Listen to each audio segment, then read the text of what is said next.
ತುಂಬಾ ಚೆನ್ನಾಗಿದೆ ಸರ್. ಕನ್ನಡದಲ್ಲಿ ಒಳ್ಳೆ ಸಿನಿಮಾ ಬರಲ್ಲ ಅಂತ ಹೇಳ್ತಾರೆ, ಬಟ್ ಇಂಥ ಸಿನಿಮಾಗಳನ್ನ ಯಾರು ಮಿಸ್ ಮಾಡ್ಕೋಬಾರ್ದು. ತುಂಬಾ ಚೆನ್ನಾಗಿದೆ, ಫ್ಯಾಮಿಲಿ ಕುತ್ಕೊಂಡು ನೋಡ್ಬೋದು. ಸೊ ಎಲ್ಲರೂ ಕೃಷ್ಣ ಅವರು ತುಂಬಾ ಚೆನ್ನಾಗಿ ಮಾಡಿದ್ದಾರೆ. ಸೊ ಅವ್ರು ಮುಂಚೆಯಿಂದ ಎಲ್ಲಾ ಫಿಲ್ಮ್ಗಳನ್ನು ನೋಡ್ಕೊಂತಾ ಬರ್ತಾ ಇದ್ವಿ ನಾವು ಮಕ್ಕಳುಗಳಿಂದ. ತುಂಬಾ ಚೆನ್ನಾಗಿ ಮಾಡಿದ್ದಾರೆ. ಡೈರೆಕ್ಷನ್ ಶಶಾಂಕ್ ಅವ್ರದ್ದು ತುಂಬಾ ಚೆನ್ನಾಗಿದೆ. ಒಟ್ನಲ್ಲಿ ಎಲ್ಲರೂ ಕುತ್ಕೊಂಡು ನೋಡುವಂತ ಫಿಲ್ಮು, ಸಮಾಜಕ್ಕೆ ಒಂದು ಒಳ್ಳೆ ಸಂದೇಶ ಇದೆ. ಹೀಗೆ ನಮ್ಮ ಕನ್ನಡದಲ್ಲಿ ಇಂಥ ಸಿನಿಮಾಗಳು ಬರಲಿ, ಒಳ್ಳೊಳ್ಳೆ ಡೈರೆಕ್ಟರ್ಗಳು ಇನ್ನ ಬೆಳಿಲಿ ಅಂತ ಆಶಿಸ್ತೀವಿ. ಸರ್ ನಿಮ್ ಪ್ರಕಾರ first half second half most engaged ಅನ್ಸ್ತು ನಿಮ್ಗೆ? ಸೆಕೆಂಡ್ ಹಾಫ್ ತುಂಬಾ ಚೆನ್ನಾಗಿತ್ತು, but first half was better. BGM ಹೇಗೆ ಅನ್ಸ್ತು?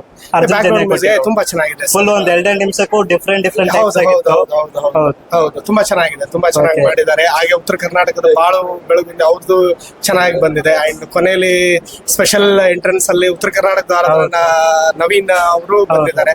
ಸೊ ಓವರ್ ಆಲ್ ತುಂಬಾ ಚೆನ್ನಾಗಿದೆ. ಟ್ವಿಸ್ಟ್ ಮೇಲೆ ಟ್ವಿಸ್ಟ್ ಇದೆ. ಸೊ ಮೂವಿ ಯಾವಾಗ್ಲೂ ಎಂಗೇಜ್ಡ್ ಇರುತ್ತೆ.